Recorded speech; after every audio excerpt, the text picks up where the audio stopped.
everybody. And yeah, I guess I really perhaps would just like to start by acknowledging the traditional owners that we're meeting on today of our beautiful island of Gutwein, and pay my respects to elders past, present and emerging.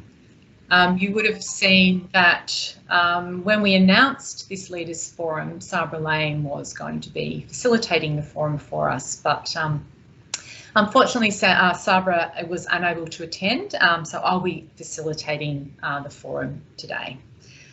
So I'd like to start by acknowledging and welcoming our industry colleagues, TasCOSS members and supporters who are joining us virtually from across the state for our Leaders Forum today.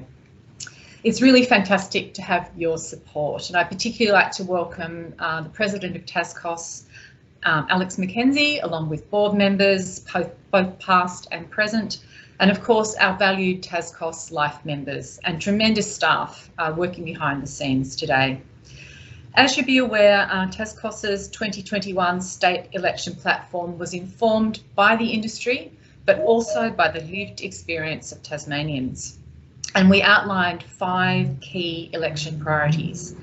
A focus of what we're hearing time and again really does centre on the long-term sustainability of the community services industry workforce in the wake of COVID-19, and we'll be talking more about that this morning. But first, a little bit of housekeeping. So we really do ask that all of the attendees, apart from our 3 leaders and Joyce, our interpreter, if you could disable your video, please. If you don't know how to do that, that's okay. We can actually do that for you, so don't panic. Also, as Simone mentioned earlier, we have disabled the chat, so that won't be available at all during this session. Also note that this forum will be recorded and photographs will also be taken for use on social media, and a recording will be distributed to everybody afterwards, so you're welcome to share that if you'd like to. Now to the format that we're going to have today. Each leader will have 5 minutes to present their vision for Tasmania at the beginning of this session, and we have Simone stationed here with a bell that will notify, as an example, that will notify the leaders when they have 1 minute to go in their opening remarks. Okay, so that's the dry stuff out of the way.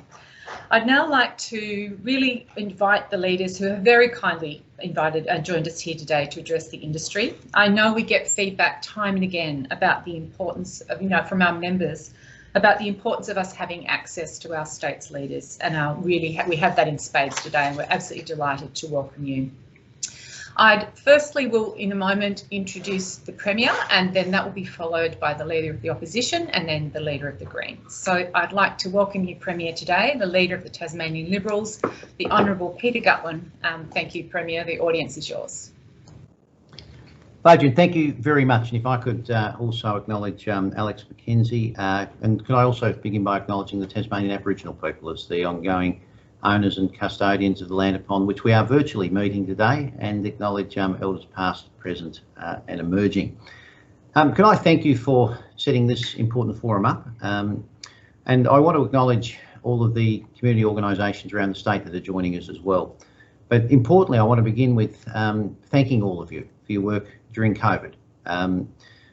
You told us what you needed. I hope and feel that we did respond appropriately, and together we were able to form what I thought was a very strong partnership through one of the darkest periods that Tasmania had ever been through, and importantly get to the end of it, albeit there will be some twists and turns as we move forward, but we've got through in what I think is reasonable shape, and importantly much better shape than what we could have been.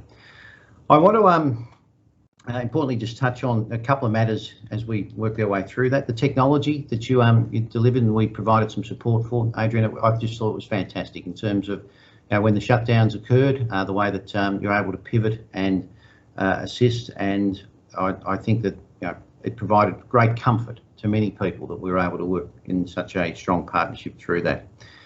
Importantly, I'd make this point, and something that I've learned as Premier, albeit as a new Premier, that when TasCOSS and your sector have a view, you have no fear of bringing it forward. And I want to thank you for that and encourage you to continue to do that. A couple of things I do want to touch on. Last year, I did also commit to ongoing funding for the ERO and confirmed that final allocation across the forward estimates. I do want to also say that in terms of NDIS, the full rollout is occurring, and we've met the rollout in terms of more than 10,000 Tasmanians now having access to that scheme. In fact, around 50% of people accessing supports for the first time, I understand. And so that investment of over $250 million will continue, and it's expected to go up to more than $274 million, I think, in next year's budget. We've worked together on providing local jobs for local people, and I do want to mention the what might have seemed like a strange partnership at the start, but TasCOSS, along with the TCCI and government, putting in place an effective partnership that has rolled out the job hubs. And I note that in Sorell that's been very successful, with Glenorchy as well up in Georgetown, and now we're rolling out hubs more wider as well across the state. And I think that is going to assist us to ensure that we break down barriers. I want to just touch on a couple of things, just in terms of my vision. And you've got to know me a little bit better over the last 12 months. But when I was first elected as Premier, I said that I wanted to lead a government of conviction, of compassion, and one of opportunity. I hope that I've been able to demonstrate through my efforts over the last 12 months that you understand that I am a conviction politician, that I have taken steps where I think I've demonstrated a level of compassion that would not normally be seen from my side of politics. And one of the proudest moments that I had was when I was able to stand up and actually reach out to those people that are on temporary visas and provide supports that weren't being provided for in this state by the Commonwealth at the time. It just simply wasn't satisfactory that we could say to people, look, if we'd prefer you to leave. And I made the point then that if my children were loose somewhere on the other side of the world, I would have hoped that somebody would have reached out their hand to support them, and I'm very pleased and proud that we're able to do that. The other point that I made when I became Premier was that I believe that regardless of who you are, where you come from, what your background or circumstances are, that you should have the opportunity to reach for the opportunities that we have available. And so in terms of the work that we did through COVID and putting in place some steps and funding packages, importantly through the packages that I've announced in the state of the state and that we've announced as we work our way through the election campaign. The policies are designed to ensure that regardless of where you live in Tasmania, and as I've said, your background or circumstance, that there will be a support network there to enable you to grasp those opportunities. And importantly, if we can work together, both the sector and government, I think that we will achieve positive outcomes for people, many of them that have unfortunately been have lived in homes that have been for many decades relied upon intergenerational welfare. This is about providing skills, providing the necessary opportunities as we move forward. And I'm sorry, are you gonging me? Is that what that means? Yes, we are. We are sorry. We are. What you should have done is just put your hand up, and now I would have gone. I'm sitting here thinking I've got a glitch in the computer. No, thank you, Adrienne. I'll get off. But thank you. Thank you, Premier. Thank you for those remarks. Greatly appreciated. Yeah, thank you. I'd now like to introduce to the forum Rebecca White MP, Leader of the Tasmanian Labor Party. Over to you now, Ms. White, for your opening remarks. Thanks, Adrienne. Can you hear me okay? Yes, I check that first. Excellent. I too would like to acknowledge the Palawa people of Lutruwita and pay my respects to their elders past, present and emerging, and to thank you for the opportunity to join with you and all of your member organisations across the state today.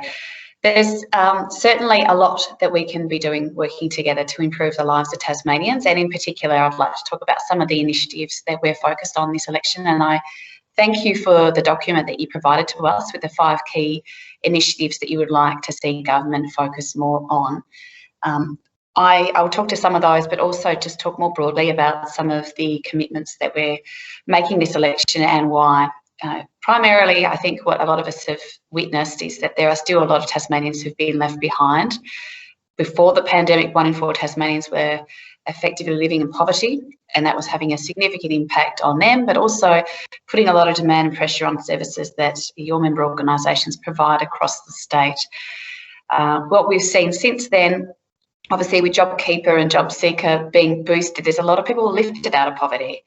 And subsequent to that, obviously, the reduction in that, seen a lot of people face the prospect of some pretty tough decisions. And I was just talking to a mum the other day who's got an 8-year-old child, and they rented privately in Sorrel, and she lost her job. And as a consequence of that, she's now facing eviction because she only had $10 left a week to put food on the table, and she chose to feed her child. So there are real stories like that that I'm sure all of us are well aware of, which are quite concerning, and that's why we've taken a really serious approach this election to putting forward solutions, whether it be housing, healthcare, jobs hubs, employment opportunities, TAFE training, to make sure that we support people to get a foot in the door, to get a good job and to have a good life.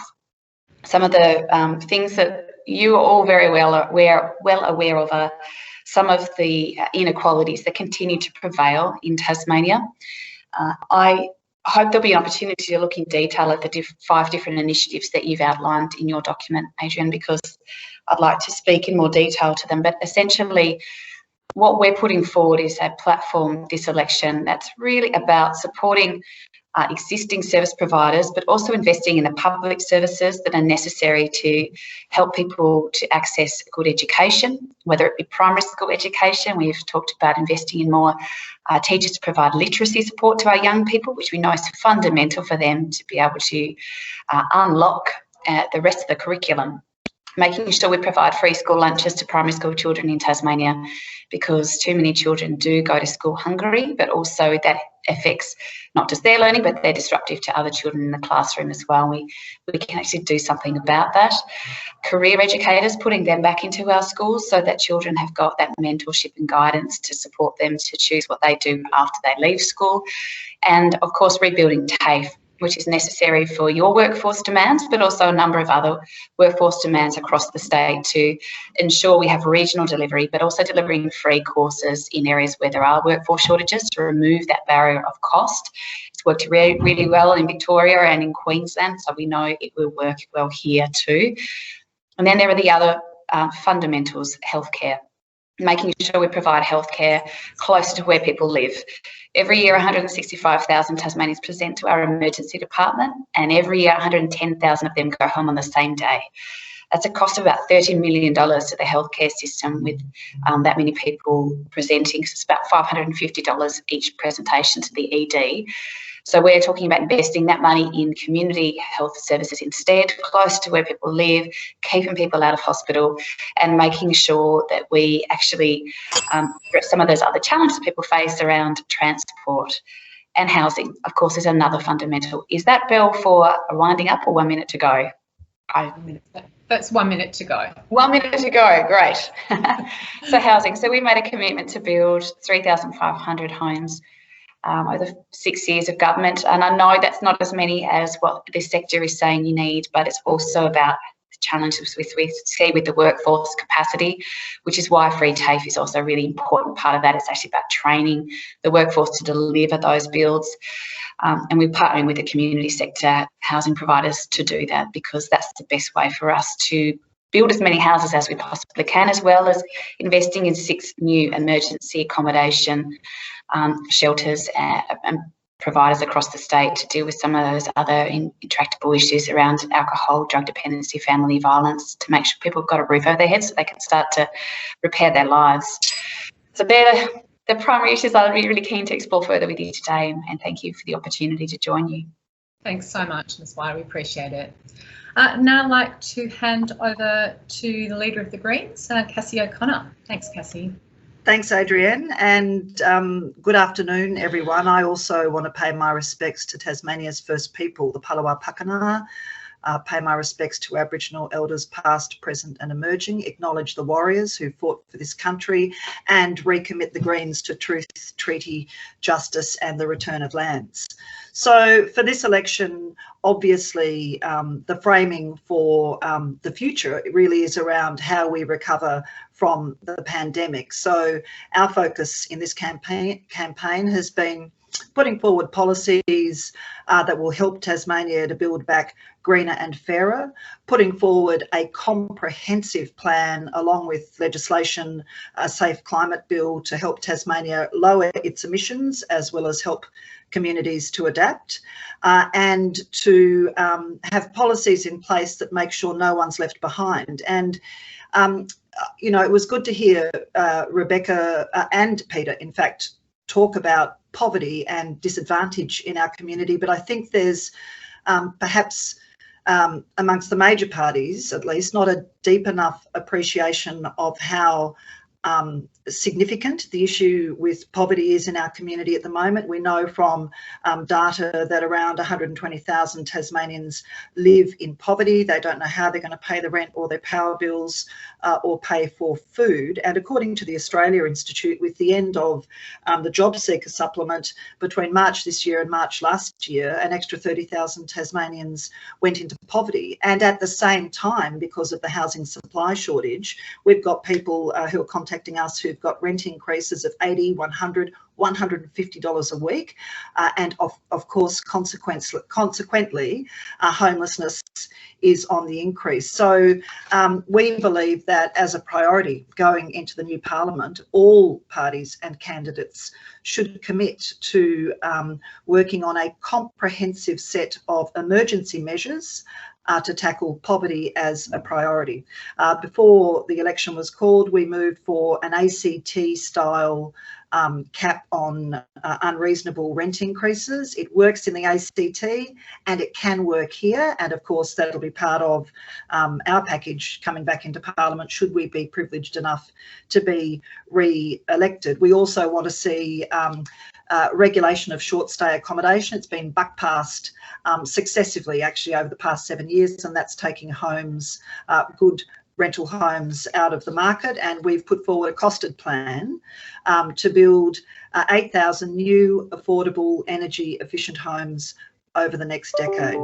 We really want to see poverty front and centre in this campaign. We've committed to a massive rollout of free energy efficiency upgrades for low-income households. We want to invest in a publicly owned TasTAFE that is not a government business enterprise to expand vocational courses in energy efficiency refurbishment, small-scale renewable rollout.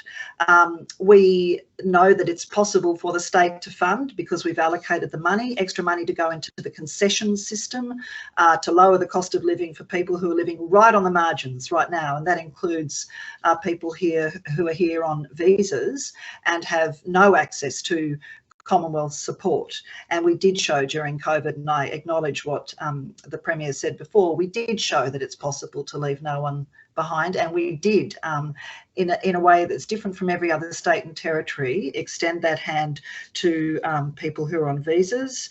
We want to see all school costs for people living on or below the poverty line alleviated, and we think it's possible for the state to do that. We want to see free public transport to lower the cost of living for people living in poverty. It is possible for the state to fund free TasTAFE courses, and we've allocated funding there for food security and neighbourhood houses.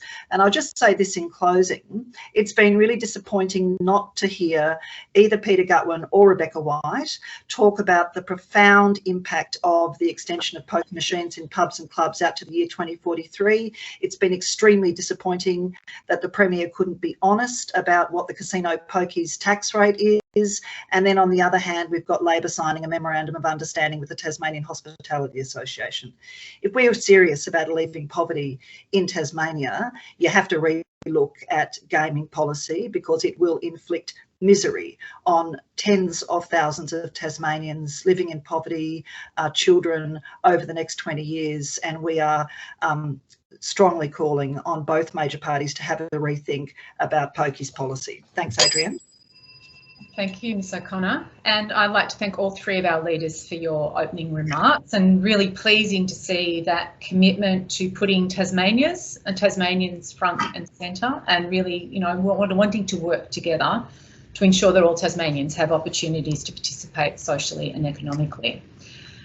So we're going to move now into the questions, and we had previously put a call out to our members and asked them to send in some questions, and we've collated those questions into some themes. So thank you to everybody who actually did provide questions, and I'm apologising in advance if we don't get to them all, but we will do our best. It's obviously been a very busy campaign, and there's a lot to cover off on. So just the process in answering the questions, I will pose a question, and then each leader will be allocated 2 minutes to provide a response. Once again, Simone will be armed with her bell, and she will notify you when there are 30 seconds remaining for you to respond. Now, the first question is around income support, and we've already touched a little bit on this already, but we would really like to sort of dig into this one a little bit deeper. And in this question, I will be inviting Ms O'Connor to respond first, then Ms White, and then the Premier. What we know is that increased income support payments during the pandemic lifted tens of thousands of Tasmanians out of poverty. And this had a triple benefit of improving people's wellbeing, providing the ability for many to engage in study or work, but also having a significant impact on our economy. We also know that the current rate of job seeker has returned tens of thousands of Tasmanians to crushing poverty, and that the impact of this is being felt on the ground by many of our community service organisations. Leaders, do you believe that the current rate of job seeker is too low? And if so, will you commit to advocating with the federal government for more meaningful increases to income supports to lift Tasmanians out of poverty?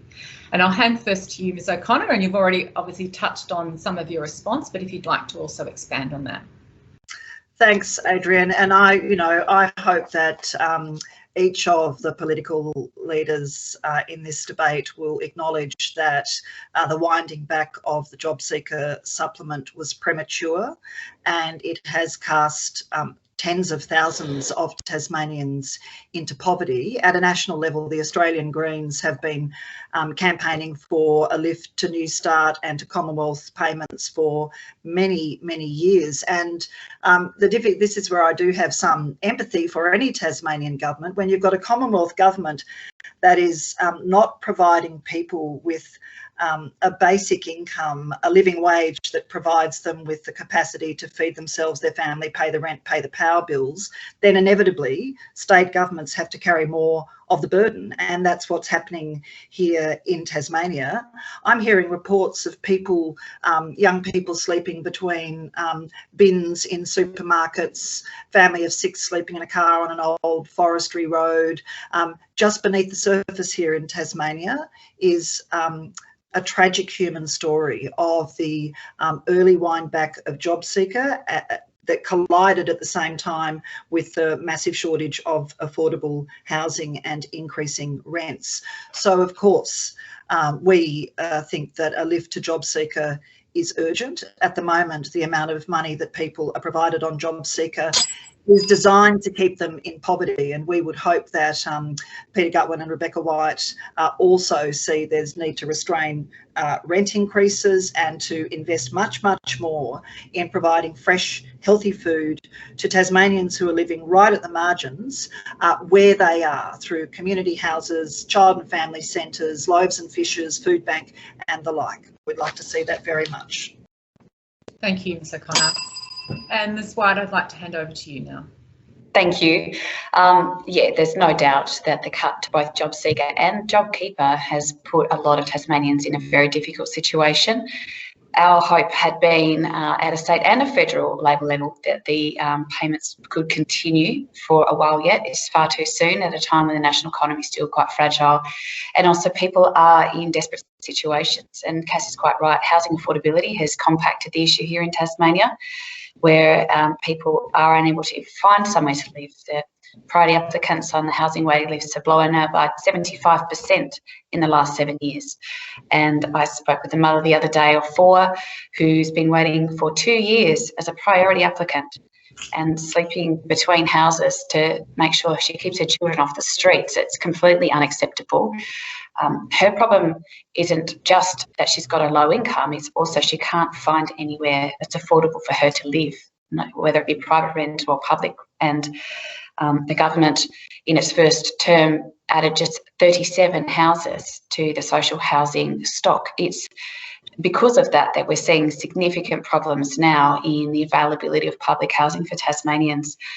So yes, absolutely, we would be very happy to lobby for an increase in payments for those Tasmanians who are in need. And we saw through the pandemic, when that money was coming to this state, that in a 6-month period, more than $2 billion extra was brought into Tasmania because of those payments, which not only helped to support families to make ends meet, but actually supported our economy at a time when it was really under enormous pressure, and it made a big difference. So it's actually quite sensible economic policy from Tasmania's perspective, given the number of people in receipt of payments here. And remember too that last data I saw, for every job, there's 13 Tasmanians who are applying for that job. So it's not just as easy as saying, oh, they should get a job. It's actually quite difficult to find work for those Tasmanians who are looking. Thank you, Ms. White. Yeah, I'd now like to invite you, Premier, to say a few words about this issue. I think you're on mute.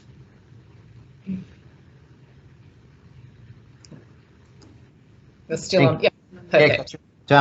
Firstly, I'd just like to reject, Ms. White's characterisation of the effort that we put into ensuring that people could have homes as having only delivered 37. Look, across the period of time that we've been in government, the data I have in front of me says that we provided 1,138 more homes and supported accommodation. We've assisted 450 low-income households into home ownership for the first time, which I think all of us would agree is a good thing. 76 more places in homeless accommodation, released 325 affordable lots, brokered 253 private rental tenancies for low-income Tasmanians. So, to characterise the government's effort, as Ms. White did, is just quite simply false. Look, in terms of on one hand, in terms of job seeker and job keeper, the economic lift in terms of our economy of additional payments, would be welcomed, and I've advocated for increases along the way in terms of those payments and for those extensions that occurred.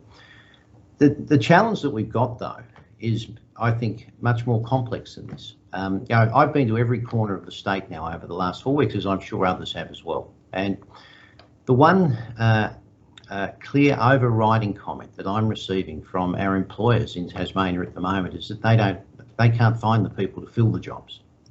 In fact, every employer that I've spoken to, including a plasterer that I met on the street this morning, has indicated that, again, he just needs more people. And so a lot of the initiatives that we have rolled out, that we've talked about in my opening comments, and that we put through in the State of the State, to ensure that we've got a partnership with TasCOSS and with other community organisations to ensure that we can find the right bridge to ensure that those people that are looking to step into work and want to find work are there to assist them. And we understand that it's complex. But look, on one hand, from the federal government's perspective, if there were to be an extension, I would welcome it. On the other hand, I think that we have a lot of tools available to us right now in a strong growing economy where we can help a lot of people if we put our mind to it. Thank you, Premier. And that is a good segue into our next question, which is around jobs, actually. And we've heard a number of announcements over the last few weeks about investment in jobs in other industries, and I think this one is about the community services industry. In this question, we'll just move the order around a bit. So I will invite the Premier to speak first, then Rebecca White, and then Cassy O'Connor. So the question is that COVID-19 crystallised the importance of the community services industry in supporting our population in times of need. We were nimble and we were adaptable, and we were on the front line day in, day out, and our doors remained open as Tasmanians sought assistance in growing numbers. But of course, increased demand for services has a flow-on effect. By the numbers, the community services industry is one of the largest employers and the fastest growing industries in Tasmania.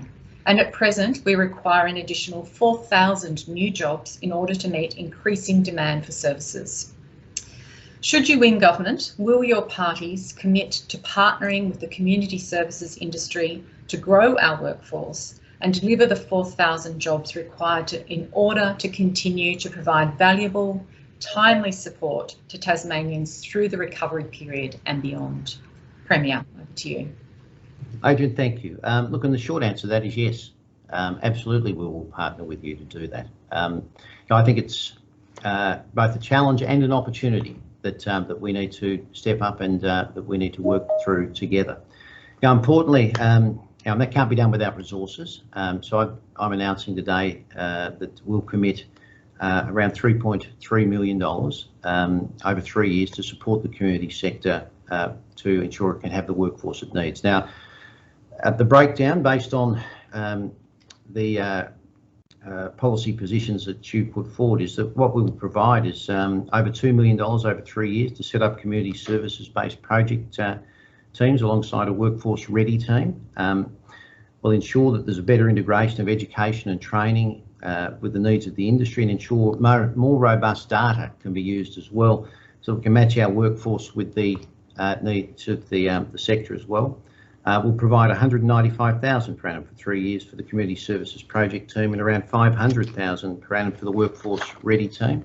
And what I think is important as well is establishing a workforce development fund. And that workforce development fund, which will be just south of $1 million, $933,000 over the next 3 years, to deliver a rapid boost to the industry's training capacity, because that is, and I think that is one of the missing links that we have at the moment.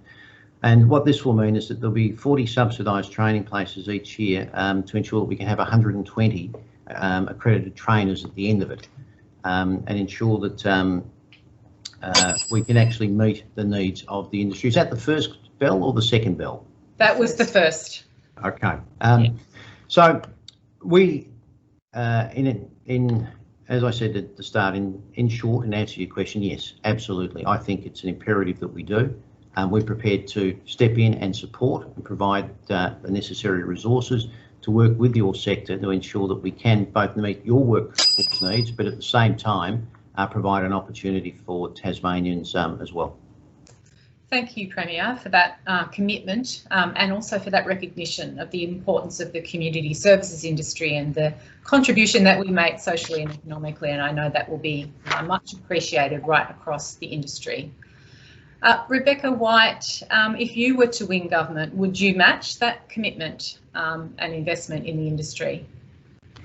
Thanks, Adrienne. We've already made significant announcements around training and skills, and in particular using TAFE as the public education provider to deliver more free TAFE courses. And this has been informed through evidence from your sector and others across the state about the workforce shortages. I mean, the NDS report, which was handed down a number of years ago now, identified a workforce demand of about 5,000 to 6,000 people would be required to support the rollout of the NDIS, yet the courses haven't been provided, the training hasn't been delivered. So what our free TAFE policy looks like is a range of elements. Essentially, we provide 5,000 places every year for people to gain a qualification through TAFE. Now, a large component of that would be for the community sector workforce, because we know that's where a lot of the growth is. You rightly pointed out, that's where a lot of the employment is across Tasmania. But we'd also increase the training capacity of the workforce by 20%. Making sure that we offer those certificate for qualifications for people to become qualified trainers in those areas of growth so they can deliver those courses. We'd also fund secondments to industries so that the existing workforce training in TAFE could go out and understand what a contemporary workforce looks like so they can take that knowledge back and share that with their students. And also a regional delivery fund to make sure that it's not just about what's happening in our major city centres, we're actually delivering those courses close to where people live. And that's really important because a lot of people don't have transport and they can't get to the city to do their training. So we would be very, very interested in working in partnership with the community sector services to make sure that we are adaptive and responsive to what your workforce needs are, so that the TAFE courses that are delivered are providing a real pathway to employment for people who are coming through the TAFE system. Thank you, Ms White. Cassy O'Connor, can I invite you to speak on this issue, please? Thank you, Adrienne. And certainly the Greens have long valued our working relationship with the community sector, and I recognise that in many ways socially, the community sector is the glue that holds the service system together, and that quite often community sector organisations in Tasmania particularly have to be very creative about the way they respond to particular needs, and that gives us a certain flexibility as well. But it is a fact that community sector organisations are existing on just enough funding, and that there are restrictions on the capacity of the sector because funding is, such a lid is kept on funding. I'd want to have a look at the costings that the Premier's put forward. It sounds very reasonable, and of course we'll commit to partnering with the sector following the election, no matter what happens on the 1st of May. We'd also like to see TasTAFE become the primary education and training vehicle for people going into the community sector, as it long has been, and to see an increase in the range of courses in a public TasTAFE. A particular focus of ours in this election and previously has been identifying the gaps in the aged and disability care sectors particularly, and as part of our policy development on a youth job guarantee, we're putting a lens on making sure that we're providing the training courses to people who want to go into aged and disability care, and particularly making sure that we're drawing young people from rural and regional Tasmania, where we know there's a real employment need and young people need career pathways. Thank you, Ms O'Connor. And I'll move us on now to our third question, which is around digital inclusion. And just I'll mix the order up again. So if Rebecca White, you could go first, then Cassy O'Connor, then Peter Gutwein. So the question is that the digital divide in Tasmania is well documented. As it stands now, Tasmania ranks last of all states and territories in the Australian Digital Inclusion Index, so the ADII. This measures our population against the three key indices of digital access, affordability and ability. The evidence also shows that the digital divide disproportionately affects people and communities in regional and remote Tasmania, those on low incomes and also the elderly. Leaders, will you commit to a target of raising Tasmania's ADII score to at least the national average by 2025? And what initiatives are you proposing to improve digital inclusion across each of the three indices, so digital access, affordability and ability? Over to you, Rebecca White. Thanks, Adrienne. Yes, I think having a target's a really worthwhile thing to aim for, because we do know that we have a very big digital divide in Tasmania, and despite the rollout of initiatives like the NBN, a lot of people in Tasmania still haven't been able to access that technology. We've announced already funding for our online access centres, so they are located across different regions around Tasmania, not just the recurrent funding they need, but additional support for them so they can continue to provide services to more Tasmanians, because one of the challenges, as you've rightly pointed out, is that not everybody has a device. So being able to access an online access centre where they can use those devices with some mentorship and guidance is really important to continue to maintain. I'm also pleased to announce today that we would invest $5 million in a rollout of digital infrastructure, so partnering with telecommunication providers and local government to make sure that we can address some of the communications black spots that exist across the state, which does mean that some of those people living, particularly in our regional areas, don't even have mobile reception, which is really challenging for them, but also challenging if they are looking to engage in employment or training all their children at school and they need to be able to use internet services. Now, the other one was about affordability, I think, is what you mentioned, sorry. Yeah. That's certainly a challenge. Ability. Yes, yeah. Look, I'd be really interested, and I've read through the work that you've provided to us about concessions and unmetered access to government emergency and essential community service websites, probably to work through what that would look like in reality, because obviously that's going to require some funding to support more people to access that. And I suppose that's something I'd be willing to explore with you if we're elected, because that would also be a really important way for us to reduce the barriers that some people are facing when it comes to accessing digital services. And with a lot of government services now online, it is a real disadvantage for people if they haven't got that connectivity. Thank you, Ms White. Premier, I'd like to hand over to you. Adrienne, thank you.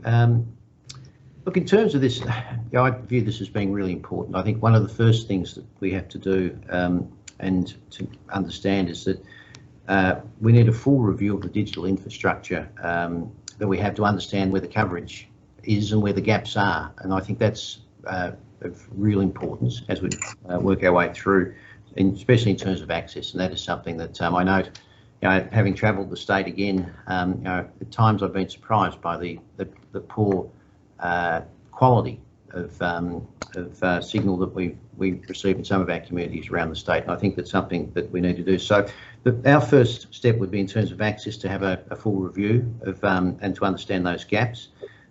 Importantly, I think we need to ensure that we've got additional funding available for training. And one of the things that we've already announced is that we'd boost our commitment to the digital ready for daily life support that we provide, and to provide an additional 700,000. That was in our digital policy announced last week, I think it was, to ensure that we can, by doubling that current level of funding, allow deeper engagement with communities and individuals to address digital inclusion at a local level. We've started in terms of some of the additional infrastructure, and I do welcome the Commonwealth's assistance in this regard. Flinders Island has now got a fantastic network in place, King Island as well, but we need to look at what we can do more broader. And importantly, we will continue with our investment into libraries and online centres. They've been particularly valuable as we've found over a long period of time. But as a starting point, I'd want to understand where the gaps are first. But obviously, we would work towards the target that you've set. But I'd like to take that first step of understanding where those gaps are across our broader community as a starting point. Thank you, Premier. Yeah, Cassy O'Connor, I'd like to hand over to you. Thank you, Adrienne. There's no question that digital exclusion feeds poverty, and in areas in rural and regional Tasmania and on our urban fringes, there's a real issue with digital infrastructure access to devices. We've funded a digital inclusion strategy for Tasmania as a first step, and I guess that's the sort of thing that could work with what the Premier was talking about, where he's talking about undertaking an audit effectively to see where the gaps are. I think we've got a fair idea where the gaps are, and the gaps, as much as anything else, come down to socioeconomic disadvantage. So if you are helping to lift people out of poverty, make sure that they've got a home that they can afford, then some of those accessibility issues, I think, would be dealt with. But we want to see a digital inclusion strategy that looks at access amongst young people, but as well as older people who are often left out of digital access. I mean, some of our members, for example, we still send hard copies information to, some of our Greens members. We also think we've also funded a Just Transition unit in the Department of State Growth. Now, this is a similar model to what's in place in New Zealand, where you've got a unit in government that's looking at old industries or industries that are in decline, and how you can reorientate skilled workers into other sectors. And we think a Just Transition unit would be a really good place to examine some of those digital access issues.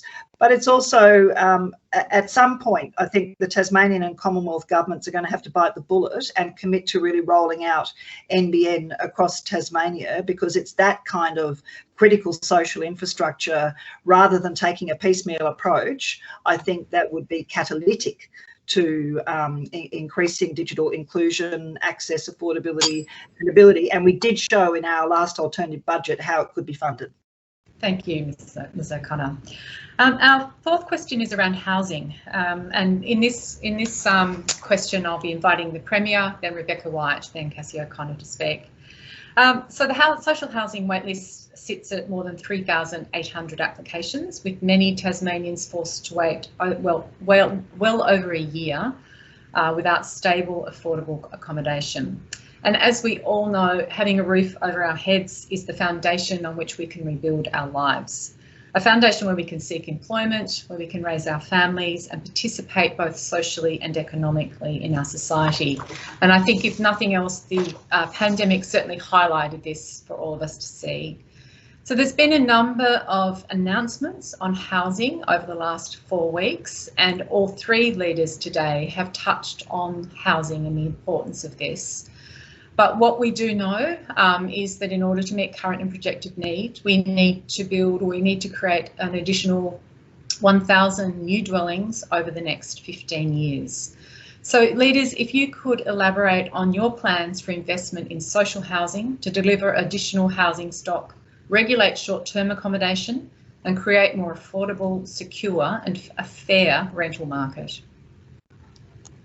Adrienne, thank you. And I think those listening would note that in the last week we announced a significant boost to the state's affordable housing strategy. In fact, 315 million of additional funding that would provide another 2,000 homes on top of the 1,500 which are currently being built at the moment. But one point that I do want to make, and there are a range of different investments that are being made in terms of our policy, support for older Tasmanians, support for younger Tasmanians. But one of the, I think, very sensible recommendations that came out of PESRAC was that we needed to have a housing strategy that actually looks both at the public side of it and also the private side of it. Now, I've said on many occasions that the only way that you can solve a housing challenge where demand is high is that you've got to increase supply. And what is pleasing, albeit not immediately being felt in the marketplace, is the fact that last year we had a record number of dwelling approvals, more than 3,500. I think to the end of February this year it was up over 3,700 for the previous 12 months in a state that normally builds somewhere between 2,500 to 2,800 properties a year. So there's around getting close to 1,000 additional dwellings that are coming through as a result of some of the measures that we've put in place, home builder for one, the additional investment that's being made in the affordable sector by the government, in fact at record levels. But I think we've also got to be nimble as well, and one of the announcements that I was very pleased to see in the State of the State was the new secondary dwelling incentive program, where for a 60 square metre ancillary dwelling, you can do that without needing planning approval to provide an additional option at an already existing dwelling. I think that's sensible. The apartment code, which will come in later this year, should we be re-elected, which will enable, one would hope, without impinging on those that want to see the planning system remain robust or causing concerns, but provide a better pathway in terms of getting those multiple dwellings out of the ground. Because as I've said, the only way that we will solve a housing challenge is to increase supply, and we're doing everything we possibly can to do that. Thank you, Premier. And now I'd like to invite Rebecca White. Thanks, Adrienne. Well, we have made significant announcements in this space because we realise if you don't have a roof over your head, you really can't look at making improvements in other areas of your life where you might be facing challenges. We have announced that we will build 3,500 homes over the next 6 years, and whilst I acknowledge that's less than what the sector would like to see, we do need to build the workforce. What we will also be able to do is partner with the federal Labor government, because what we've seen from Scott Morrison is a failure to put 1 cent into social housing anywhere in the country, where federal Labor has a very different approach and believes that building houses is not only good for people, it's good for our economy. So our workforce and our capacity to fund more houses will increase over time, so that over the decade we should be able to meet those targets that you've been able to identify. Because there are so many people waiting for housing. You talked about the statistics, but it's also emergency housing. And I would also like to point out we've made a $40 million commitment to build 6 new shelters. So disability accommodation, children and young people exiting from care, also children or young people who are at risk of homelessness. We'll build a men's shelter in the northwest of the state. We'll also expand the rapid rehousing program for people escaping from family violence, and transitional independent living units for drug and alcohol and mental health patients. We'll also do upgrades, improvements of existing social housing with solar panels and energy efficiency improvements to keep their cost of living down, as well as a commitment to the Hobart Showgrounds development, which is about a $42 million project to provide 500 new homes. So all of these things will help to make a difference, along with regulating the short stay economy, because that has been an impact across the rental market.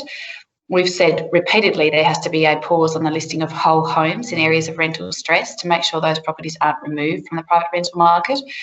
And it's very frustrating there's not been any action on regulating the short stay economy here in Tasmania. But we also need to make renting more affordable. We've announced a comprehensive change to the land tax policy. And just finally, in the time I've got, and also supporting people to purchase their own home with a support to cover the cost of that deposit, so they don't have mortgage lenders insurance, which is a big barrier for many Tasmanians. Thank you, Ms. White. Cassy O'Connor. Thanks, Adrienne. One of the reasons we're in a situation where there is a critical shortage of affordable housing is that when you look at the state budget papers going back over the past 7 years, the first allocation of any new money into increasing the supply of affordable housing wasn't until the 2016-17 state budget, and by that time the horse was well out of the stable and down the road. And you know, if a government prioritises increasing the supply of social and affordable housing, you can get a lot done.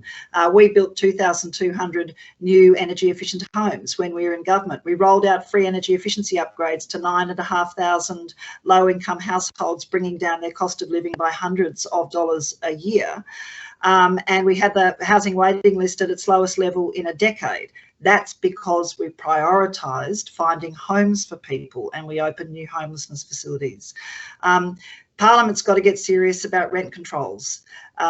It's all very well for the Premier to say getting houses out of the ground is the answer. It's not the answer for people who are sleeping on old forestry roads in cars right now. The answer for that is an increased investment into the brokerage funds for an emergency accommodation response, reining in soaring rent increases, having a housing first approach to housing, which we've adopted, like they've got in Finland and Wales, for example, where if someone is homeless, you get them safe, have a roof over their head, then you wrap the supports around them. And one of the reasons that dwelling approvals, while they may have gone up, but we're not seeing the impact on the housing supply, is that according to the data we've got, construction apprenticeships and traineeships commencements have kept pace with dwelling approval increases, but actual completions have declined since 2013 and cancellations have tripled, outpacing the increase in commencement. So we've obviously got an issue here with the workforce that we need in home building construction, because we believe a lot of the construction workforce is doing other bigger jobs, and that's taking workers away from building new homes for people, and we've got a response to that in our housing policy. Thank you, Ms. O'Connor. Now, I just we do have a fifth question, but we're also running very tight on time. So I just want to check with our leaders about their availability to stay on the call for another sort of 5 or so minutes after the original closing time. And Premier, is that all right?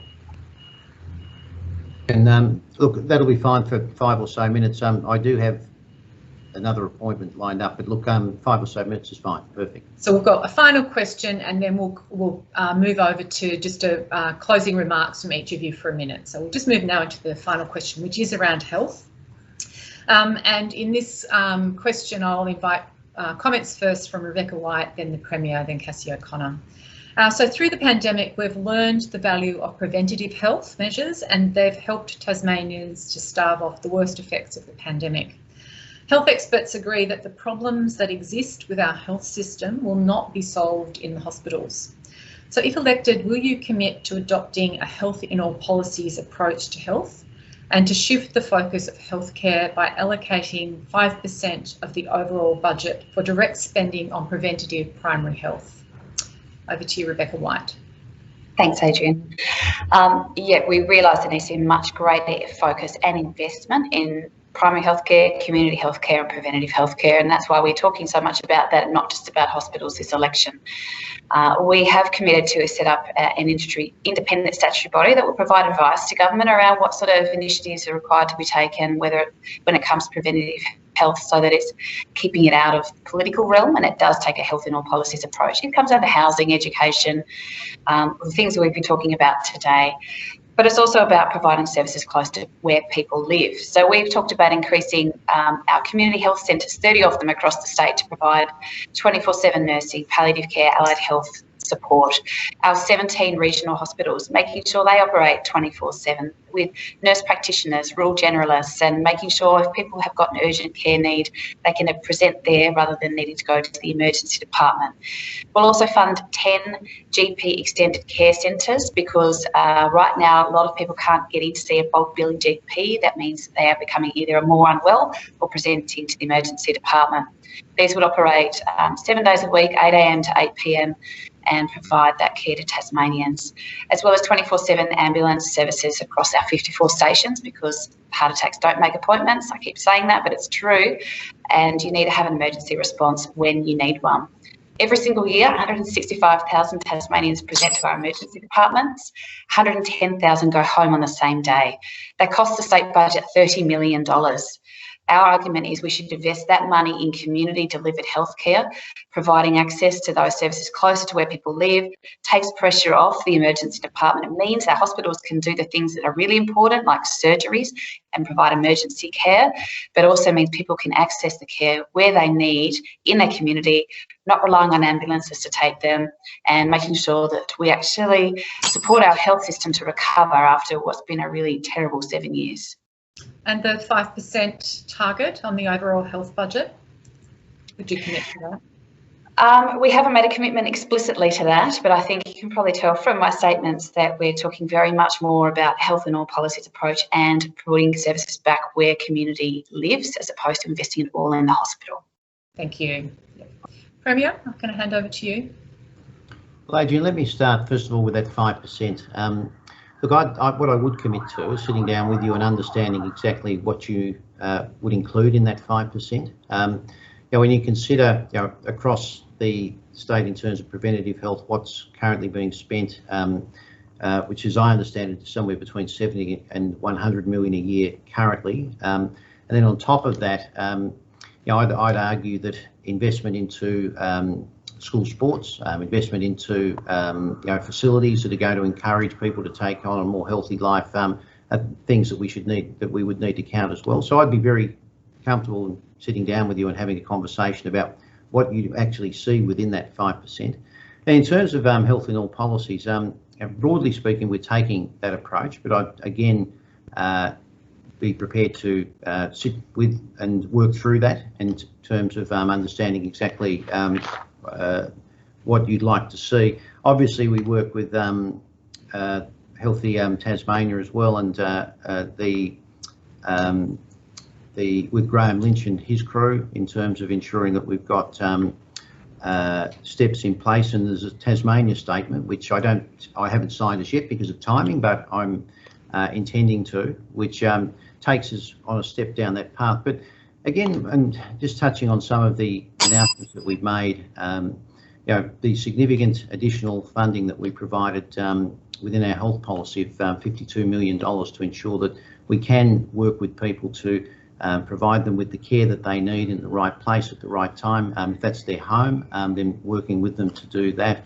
Over the weekend, Jeremy Rockcliffe announced a significant mental health policy, which builds on the additional investment that we put into the child and adolescent mental health service review, around 41 million there, plus an additional 56, I think it was, over the weekend, to ensure that we can work with Tasmanians and provide them with the supports that they need when they need them. And if that's their own community, then that support can be provided. Thank you, Premier. Cassy O'Connor. Thanks, Adrienne. The Greens have long been advocates of a much stronger investment in preventative health. I would want to sit down with the sector too and talk about what 5% out of the global health budget looks like, and particularly when we can see there's significant funding shortfalls right across the health system. But some of our preventative health responses, Rosalie Woodruff, my wonderful friend and colleague, has announced a community health package, which is allocates the fundings and identifies where you can make savings for 50 allied health professionals. But we've also, I just wanted to talk briefly about how important it is that we recognise that health is an issue of climate, and to be serious about looking after the health of Tasmanians, we have to have a comprehensive plan for climate. We have to be greening our cities and towns to make them more climate resilient in a an increasingly hot world. We need to be looking at cities like Seattle, where they've established urban food forests so that there's access to fresh fruit and vegetables. If we're serious about making people more active, then we need to reorientate our transport systems, and we are committed to a whole integrated transport system that's 21st century, gets cars off the road, invest in cycling and pedestrian infrastructure and light rail as catalytic to the northern suburbs activation. And also in our energy policy, we're very much committed to making a healthier air by increasing the uptake of electric vehicles. Thank you, Ms O'Connor. I'd now like to invite all three of our leaders to provide some closing remarks and remind you that you have 1 minute for your closing remarks, and we'll hear the bell with 10 seconds to go. And if I'd like to actually invite Ms O'Connor to speak first, then Ms White and then Mr Gutwein. Thank you, Adrienne. Well, what we learned during the COVID emergency is that it is possible for government to have policies in place that leaves no one behind. It is possible for political parties to work together in the best interests of Tasmanians and to put any differences aside. And I think more and more Tasmanians want to see that happening. We want the new Parliament to the greatest extent possible, have a cooperative response to these massive challenges that Tasmania is facing. We want the new Parliament to take poverty seriously as a first order priority and to tackle some of those huge issues that are making people's lives miserable at the moment, including increased rental costs. We want the new Parliament to recognise that young people are crying out for a response to climate change and for an end to native forest logging. And we want the new Parliament to have a good, long, hard look at that gaming control legislation, because it contains potentially a tax rate in it which the Premier won't tell us about that could cost the state budget, and that means hospitals, schools, housing and community services over the next 20 years, hundreds of millions of dollars. We can do better by the people of Tasmania. Thank you, Ms O'Connor. Yeah, Rebecca White. Close your Thanks, Adrienne.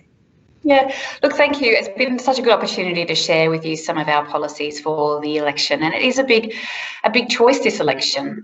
People have seen the record of the government of the last 7 years, and I'd argue people's lives haven't improved. We've seen waiting lists grow for health services, waiting lists grow for housing services, regional unemployment above 7%.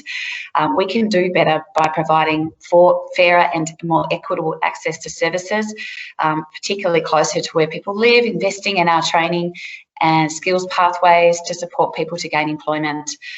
We've got a comprehensive policy suite across health, across housing and education that will not only help people to live better lives, but actually address some of the underlying structural deficiencies in our economy and society that mean we see growing inequality in Tasmania.